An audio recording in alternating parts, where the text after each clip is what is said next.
We got another guy coming to do some time for you guys. He's awesome. He's been appeared on the Today Show 3 times. Put your hands together for Mel Novus.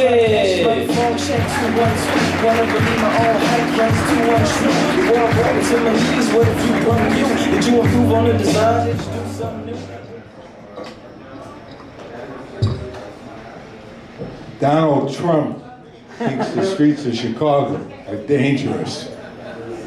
I'll tell you about dangerous. I grew up on the mean streets of Skokie, Illinois. Oh, come on, I'm telling you. I used to get the crap beat out of me every day by these scruffy dudes who were all dressed in black with scraggly beards and the chains. To this day, I'm still terrified of Orthodox Jews.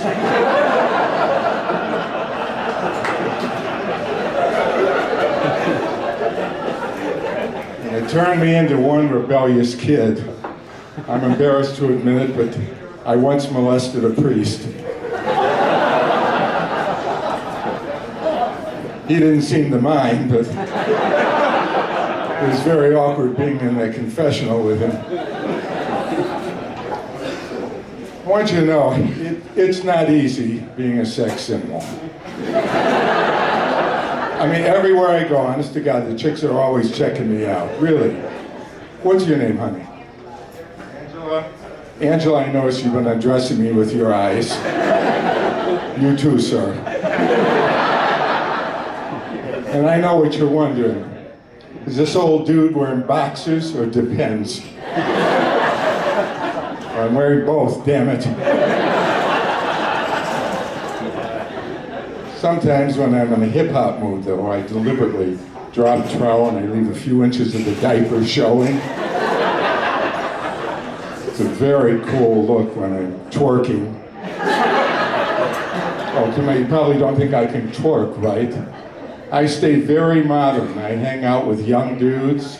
Recently, they took me out for a night on the town, got me blotto stupid drunk, and dropped me at a body piercing shop. I woke up the next morning, looked in the mirror, and I had a nipple ring. I didn't know what the hell to do with it, so now I just hang my reading glasses on it.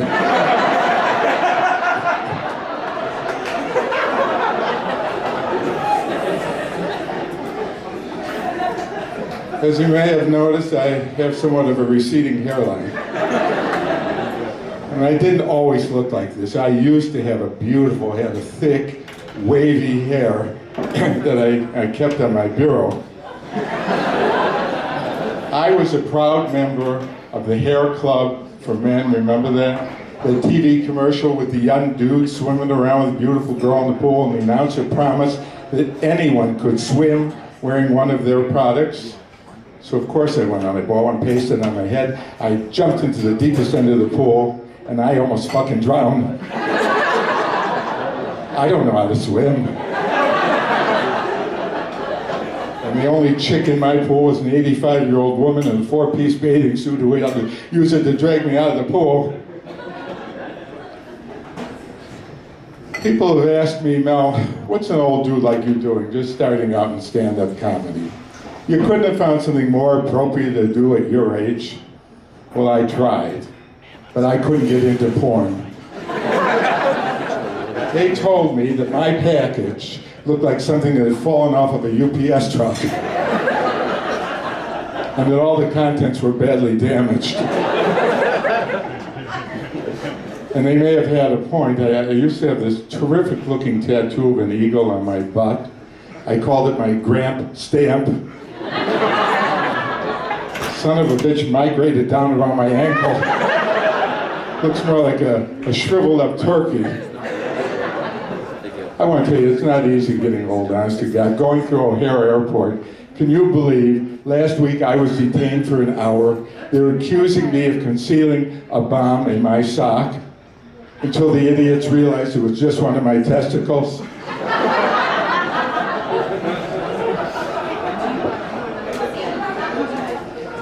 As you probably can tell with all these young dudes doing comedy, I'm commonly known as an old fuck. Just ask my wife. And you know, the worst thing I hate about being old I hate old people. Because they're always saying stupid things like, it's a blessing in disguise. It's a blessing in disguise. My cousin Louis had his foot cut off in a tractor accident. But it's a blessing in disguise because now a clean pair of socks lasts him for 2 days.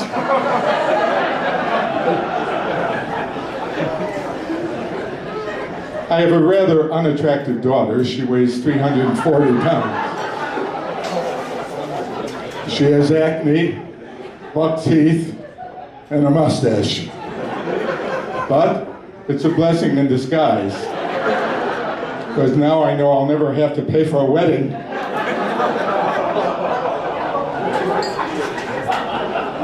Or else they want to say to you, may all your dreams come true. All your I don't want my fucking dreams to come true. Last night I dreamt Oprah Winfrey was sitting on my face.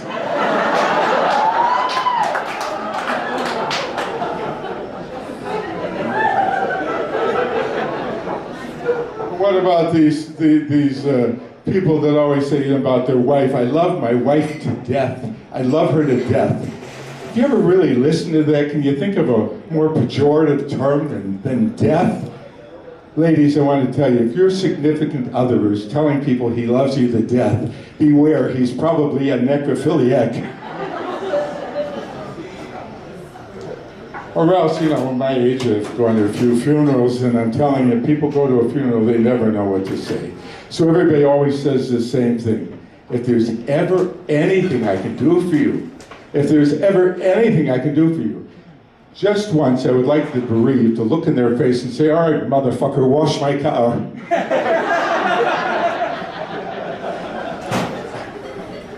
I've been married for 36 years. Yeah, please. It's been a horrible experience. She tells me that I don't listen, and she's right. If I'd have been listening to that part of the wedding vows that said, till death do us part, I probably would have stabbed the bitch to death and taken prison. At least I'd have gotten some hot meals and sex.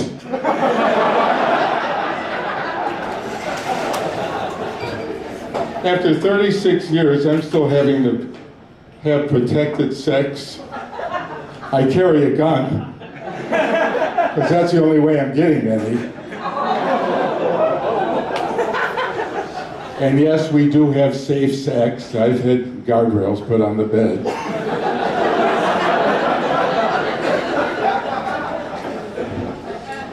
You know, so many things change when you get older, I'm telling you. Before we go to sleep at night, we used to hug and kiss and whisper words of endearment. I love you, I love you, I love you. Now we just look at one another, shake hands, and say, good luck. I hope you wake up.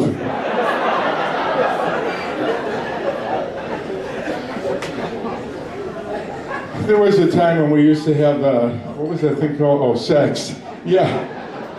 And, you know, I used to get excited. I told my wife, you know, leave your hose on. You know? Now, everything's changed. I tell her to take her hose off. She has sleep apnea.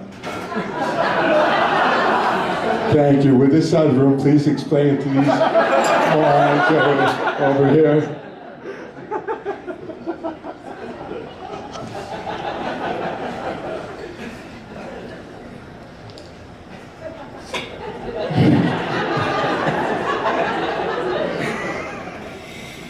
Anyway, I wanted to say this, you know, I'm a little bit older now, and I've lost quite a bit of my hearing.